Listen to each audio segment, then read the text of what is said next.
Hello नमस्कार, मी तेजस्विनी तुम्हा सर्वांचं आपल्या चॅनेलवरती पुन्हा एकदा मनापासून स्वागत आहे। सर्वांना श्री स्वामी समर्थ। आय होप की तुम्ही सगळेजण मस्त आणि मजेत असाल। स्वामी महाराज तुम्हा सर्वांच्या मनातल्या चांगल्या इच्छा पूर्ण करू देत। तर आजचा हा जो व्हिडिओ आहे तो शेवटपर्यंत नक्की कंटिन्यू करा आणि व्हिडिओ तुम्हाला कसा वाटला ते सुद्धा कमेंट करून मला नक्कीच सांगा। आणि जर व्हिडिओ तुम्हाला आवडला असेल तर चॅनेलला लाईक, शेअर आणि सबस्क्राईब करायला मात्र विसरू नका। तर चला तर मग आजच्या व्हिडिओला सुरुवात करूयात। तर सुंदर दिवसाची सुंदर अशी सुरुवात झालेली होती आणि सकाळीच आज नेहमीप्रमाणे माझी बघा सुरुवात जी आहे ना व्हिडिओची तर ती किचनमधूनच होत आहे। कारण की सकाळी उठल्यापासून जे काही कामं सुरू होतात ना तर ती किचनमधूनच सुरू होतात।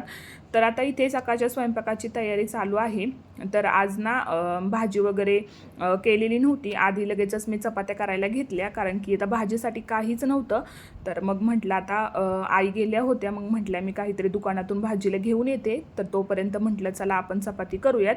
तर पीठ व्यवस्थित असं भिजलेलं होतं म्हणून मग म्हटलं लगेचच ज्या आहेत ना तर त्या चपात्या करून घेऊयात। आणि पीठ छान असं भिजलं की चपात्यासुद्धा आपल्या व्यवस्थित बघा अशा फुगतात आणि अगदी मऊसूद अशा राहतात।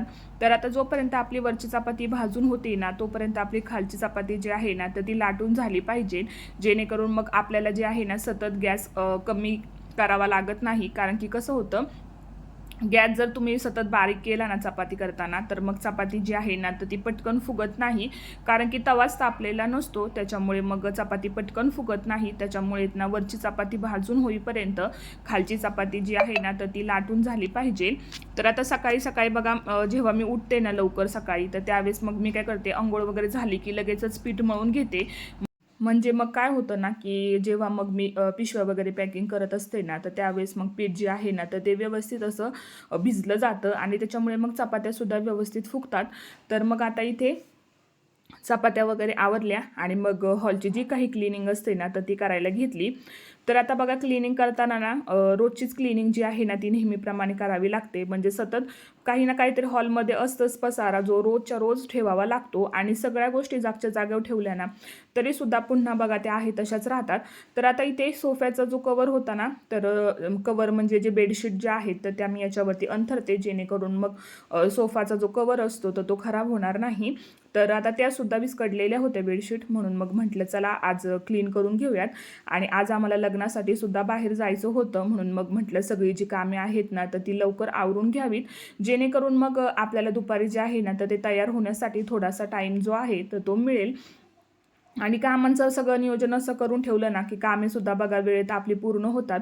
म्हणजे आता मी सकाळी स्वयंपाक वगैरे आवरला आणि त्याच्यानंतर मग क्लिनिंग वगैरे सुद्धा करून घेणार आहे, जेणेकरून मग माझं जे काम आहे घरातलं तर ते सुद्धा सगळं व्यवस्थित असं होईल।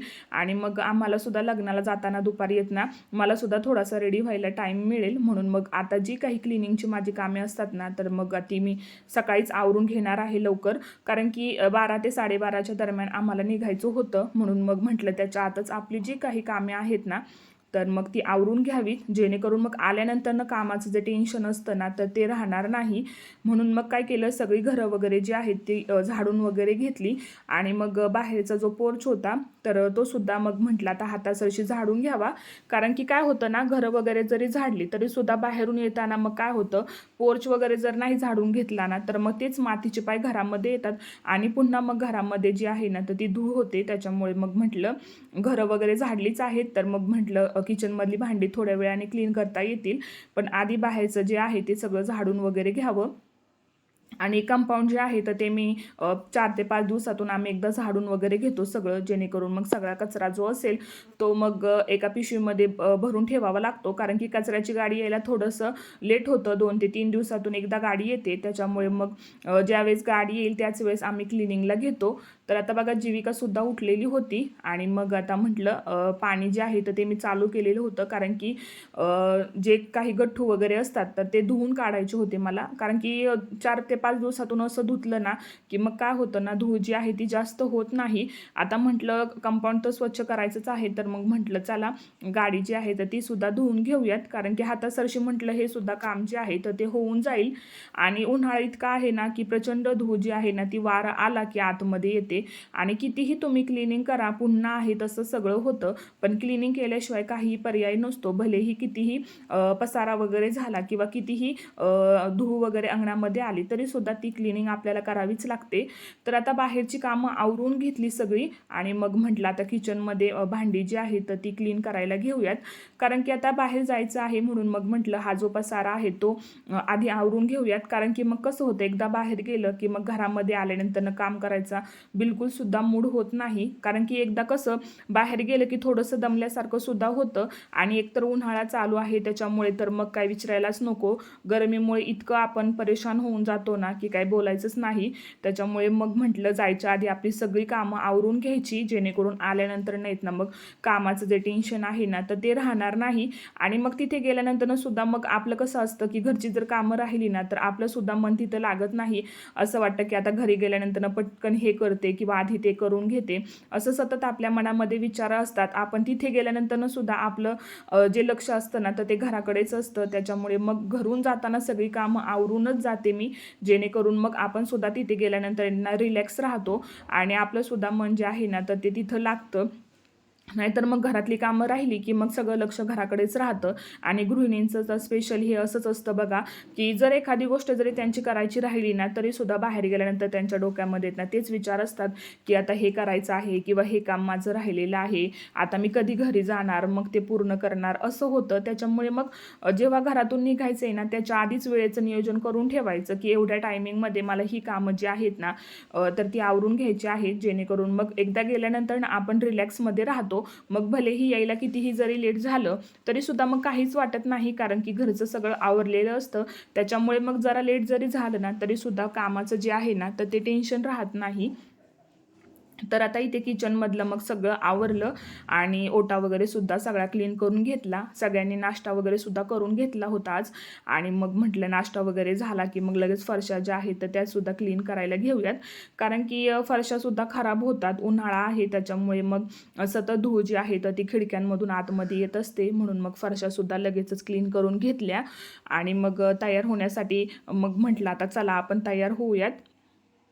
आणि मग आता इथे ही जी साडी आहे ना बघा मी वेअर केलेली, तर ती काठपदरमध्ये आहे, पण अगदी सॉफ्ट आहे आणि मला वाटते 5 ते 6 वर्ष झाले असतील या साडीला. मी घेतलेली होती पुण्यातून आणि अजून म्हणजे ज्यावेळेस जशी मी घेतली होती ना त्यावेळेस तशीच अजून ती आहे. तिच्यामध्ये ना अगदी जो सॉफ्टपणा त्यावेळेस होता ना तो अजूनही आहे. साडी बिलकुलसुद्धा खराब झालेली नाही, कारण की कसं आपण सगळ्या गोष्टी व्यवस्थित साड्या वगैरे अशा ठेवल्या ना ऑर्गनाईज करून की त्या चांगल्यासुद्धा राहतात. तर मग आता इथे घेतला होता मी मेकअप करायला. तर आता मेकअप मला फारसा असा काही येत नाही, कारण की मी काय असं म्हणजे कुठला क्लास वगैरे तर नाही केलेला. आपलं जे नॉर्मल आपण मोबाईलवरती पाहून किंवा यूट्यूबवरती पाहून शिकतो तर त्याच पद्धतीने जो मेकअप असतो ना तो माझा असतो आणि अगदी साधा सिंपल असतो. असं फारसं काही जास्त मी स्किनवरती अप्लाय करत नाही, कारण की माझी स्किन आहेत ना थोडीशी सेन्सिटिव्ह आहे. म्हणजे जरी एखादं नवीन प्रोडक्ट त्याच्यावरती लावलं ना स्किनवरती की मग लगेचच पिंपल वगैरे यायला सुरुवात होतात. आणि मी कधीच म्हणजे स्किनवरती काहीच क्रीम वगैरे लावत नाही, कारण की मला पिंपल म्हटलं की मग नकोच वाटतं, कारण की चेहरा थोडासा आपला विचित्र दिसतो. त्याच्यामुळे मग असं जे काही मी नेहमी जे प्रोडक्ट आहे ते यूज करते तर तेच मी जे आहेत ना तर ते लावत असते. तर आता इथे फाउंडेशन वगैरे लावून घेतलेलं होतं आणि त्याच्यानंतर मग म्हटलं जे काही आपला नॉर्मल मेकअप असतो तर तोच मी इथे करत आहे. आणि साडी वेअर केली की मग साडीवरती मॅचिंग टिकली लावली की थोडासा आपला लुक जो आहे तो छान दिसतो. आणि लिपस्टिक लावण्याच्या आधी नेहमी मी लिप बाम जो आहे तो लावत असते, जेणेकरून मग आपण लिपस्टिक वगैरे लावली ना तर मग ती छान दिसते. म्हणून मग आता इथे सगळं व्यवस्थित बघा मी मेकअप जो आहे तो नॉर्मल आपला करून घेतलेला आहे. काजळ वगैरे लावणं किंवा मस्कारा लावणं आणि सगळ्यात शेवटी सेटिंग स्प्रे जो असतो ना तर तो मी अप्लाय करत असते. तर मेकअप मी नेहमी करत नाही, म्हणजे जेव्हा जवळचं आपलं एखादं फंक्शन वगैरे असेल तर मग त्याच वेळेस जो मेकअप आहे ना तर तो मी करते. तर आता इथे मग मी तयार झालेले होते आणि आता मग लग्नाला जायचं म्हटलं की पोशाख जो आहे तर तो न्यावा लागतो, म्हणून मग इथे साडी आणि एक पोशाख जो आहे तो काढून ठेवलेला होता, मग तो सुद्धा पॅक केला. आणि मग आता फायनली आम्ही निघण्यासाठी जे आहेत ना तर ते तयार झालो आणि पोशाख वगैरे सगळा घेतला होता. आणि जवळचं लग्न असलं की बघा जावंच लागतं, कितीही नाही म्हटलं तरीसुद्धा. जर आपल्या जवळच्या व्यक्ती असतील आणि मग त्यांच्या इथे कार्यक्रम असेल तर मग आपल्याला जावंच लागतं. आता जीविकाला सुद्धा चल म्हटलेलं होतं, पण पण ती काही आली नाही. मग म्हटलं चला आता फायनली बघा मी रेडी झालेली आहे. आणि आता कॅमेऱ्याची सेटिंग थोडीशी हल्ली होती, त्याच्यामुळे मग तुम्हाला पूर्ण लुक जो आहे ना बघा तुम्हाला दाखवता आला नाही. पण आता आम्ही मग आवरून वगैरे निघालो आणि लग्न थोडंसं लांब होतं, तर मग आम्हाला अर्धा ते पाऊण तास लागला जाण्यासाठी. त्यानंतर मग आम्ही तिथून 4 ते 5 वाजता जे आहे ना तर ते निघालो होतो. आणि मग यायला आम्हाला थोडंसं लेटच झालं, कारण की सगळाच कार्यक्रम जो आहे ना तो लेटच सुरू होत होता. म्हणजे हळदसुद्धा लेटच झाली, साखरपुडासुद्धा लेटच झाला. आणि आजकाल तर टायमिंगवरती ना काहीच होत नाही. म्हणजे पत्रिकेवरती टायमिंग एक असतो आणि आपण तिथे गेल्यानंतर दुसऱ्याच टायमिंगला जो काही कार्यक्रम असतो ना तो सुरू होतो. आणि इतकं उन्हाळा आहे ना बाहेर की काही त्याला म्हणजे बोलायलाच प्रमाणच नाही. इतका कडक उन्हाळा आहे ना की तिथे कार्यालयात सुद्धा आम्हाला बसवत नव्हतं. एकतर इतकी गरम हवा येत होती ना फॅनची सुद्धा, की जेवायला बसलं ना तरी सुद्धा जेवण जे आहे तर ते करूशीच वाटत नव्हतं. असं वाटत होतं की काहीतरी थंड घ्यावं. पण आता जेवणाचा टायमिंग झाला तर जेवण हे करावंच लागतं आणि सगळे आपल्यासोबत असले तर नाही म्हणून सुद्धा चालत नाही. मग घरी आल्यानंतर ना मी काही शूट केलं नाही. स्वयंपाक वगैरे केला. तिथून आल्यानंतर ना आमची जेवणं वगैरे आवरली. दुधाचं जे काही पिशव्या वगैरे भरायचं होतं तर ते सुद्धा कामं आवरून घेतली. आणि मग डायरेक्ट मी संध्याकाळी जेवण वगैरे झाल्यानंतरच हे जे आहे ना तर ते शूट केलेलं आहे. तर आता आल्यानंतर मग आता पसारा असतो तो आवरायचा असतो. आणि पसारा म्हणजे हेच की आपलं जे काही ज्वेलरी वगैरे वेअर केलेली असते किंवा आपलं जे काही आपण लग्नासाठी नेताना जे काही मेकअपचे प्रोडक्ट वगैरे यूज करतो तर तेच आवरायचं असतं. तर मग म्हटलं आता हे जर ठेवून दिलं ना तर मग ते काम तसंच राहील आणि पुन्हा करायचं म्हटलं तर ते काही होणार नाही. कारण की एकदा कंटाळा आला की मग सगळ्याच गोष्टी ज्या आहेत ना तर त्या राहून जातात.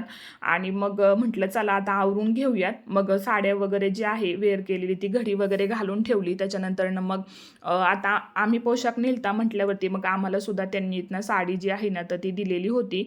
तर मग म्हटलं आता ती साडी जी आहे ना तर ती मी अशीच बॅगमध्ये भरून ठेवली. कारण की कसं होतं मग नेक्स्ट टाईम ती कुणाला तरी देता येते. आणि लग्नात साड्या म्हटलं की त्या काही आपल्या घरी वापरू शकत नाही आपण असं डेली वेअरसाठी. कारण की कसं लग्नाच्या साड्या म्हटलं की त्या थोड्याशा हलक्याच क्वालिटीच्या असतात. त्याच्यामुळे मग म्हटलं चला ठेवून देऊयात. कारण की वापरायला वगैरे काढली की मग एकदा दोनदा यूज केली की ती साडी जी आहे ना तर ती पूर्ण खराब होते. म्हणून मग म्हटलं की कोणाला तरी देता तरी येतील, नाही तर उगाचच एक दोन धुण्यात जर त्याचं खराब वगैरे झालं ना तर मग आपल्यालाच ते कसं तरी वाटतं. कारण की साडीला फॉल पिको करायचा, ब्लाऊज शिवायचा, त्याच्यासाठी सुद्धा भरपूर पैसे लागतात. आणि मग असं जर आपले पैसे वाया गेले ना तर मग मनाला सुद्धा थोडीशी हळहळ वाटते. म्हणून मग म्हटलं चला ठेवून देऊयात. जर कुठे बाहेर जायचं म्हटलं नेक्स्ट टाईम कुठे तर मग त्यांना तरी ती देता येईल. आणि मग जीविकाला बघा मी नेणार होते पण ती काही आलीच नाही. आणि तिचे सुद्धा ड्रेसेस मी वर काढून ठेवले होते 2-3 की म्हटलं तिला कोणता आवडेल तो ती घालेल. पण ती काही आलीच नाही. आणि उन्हाळा म्हटलं की तिला सुद्धा म्हणजे असं नकोच वाटतं बाहेर जायला. आणि मग ती म्हटली मी घरीच राहते, तुम्ही या जाऊन. तर मग ती तिच्या आजोबांकडे राहिली होती. म्हणून मग म्हटलं चला आता आपली जी काही कामे आहेत ना तर ती आवरून घ्यावीत. मग सगळं ज्वेलरी वगैरे जे आहे तर ते सुद्धा ठेवून दिलं. त्याच्यानंतर स्ट्रेटनिंगसाठी मशीन काढलेली होती. तर गरम होती मशीन म्हणून मग जाताना मी तशीच ठेवून दिली होती. मग आता आल्यावरती सगळं जे काही होतं ना ते सगळा पसारा आवरला. मग जीविकाचा थोड्या वेळ अभ्यास घेतला. कारण की अभ्यास जो आहे ना तो अर्धा ते पाऊण तास संध्याकाळचा मी तिचा रोज घेते. मग तिचा अभ्यास वगैरे झाला आणि मग म्हटलं चला आता सगळं आवरलं. आणि मग फायनली जे आहे ना तर ते दुधाचा बिल करण्यासाठी मग मी घेतला. कारण की उन्हाळ्याचे दिवस आहेत त्याच्यामुळे बरेचसे जण जे आहेत ना तर ते सुट्टीवरती जातात. आता सुट्टीवरती गेल्यावरती मग त्यांचं जे दूध आहे तर ते सुद्धा शिल्लक राहतं. त्याच्यामुळे मग बाहेर जे आहे तर ते आम्ही डेअरीला दूध देतो. आणि मग त्याच्यामुळे मग असं व्यवस्थित असं लिहून ठेवलं ना की कोणाचे किती दिवस जे आहेत ना ते दूध बंद होतं किंवा कधी चालू केलं किंवा डेअरीला किती दिवस दूध दिलं. तर मग हे सगळा असा हिशोब जो आहे तो व्यवस्थित असा मांडून ठेवला की मग आपल्याला सुद्धा समोरच्याला सांगताना बरं पडतं की एवढ्या दिवस तुमचं दूध बंद होतं किंवा इथून दूध जे आहे ते चालू केलेलं आहे. मग ह्या सगळ्या गोष्टी अशा व्यवस्थित लिहून ठेवल्या ना की एकतर म्हणजे बिल करताना ना आपला गोंधळ होत नाही. सगळं व्यवस्थित असं मांडून वगैरे ठेवलं ना तर मग आपल्याला सुद्धा हिशोब जो आहे तो समजतो की आपल्याला किती पैसे येणं आहे किंवा आपल्याला किती खर्च जो आहे तो झालेला आहे. त्याच्यामुळे मग सगळं जे आहे ना तर ते मी व्यवस्थित असं मांडून ठेवत असते. आणि असा हिशोब करायचा म्हटलं ना तर 15 ते 20 मिनटं माझी सहज जातात. कारण की सगळ्याच गोष्टी मांडून ठेवायच्या म्हटलं तर सगळंच लक्षात ठेवूनच या गोष्टी ज्या आहेत ना तर त्या कराव्या लागतात. तर चला आय होप की आजचा हा जो व्हिडिओ आहे तो तुम्हाला आवडला असेल. व्हिडिओ आवडला असेल तर चॅनेलला लाईक, शेअर आणि सबस्क्राईब मात्र नक्की करा. उद्या पुन्हा भेटूयात अशाच एका नवीन व्हिडिओसोबत. तोपर्यंत सर्वांना श्री स्वामी समर्थ.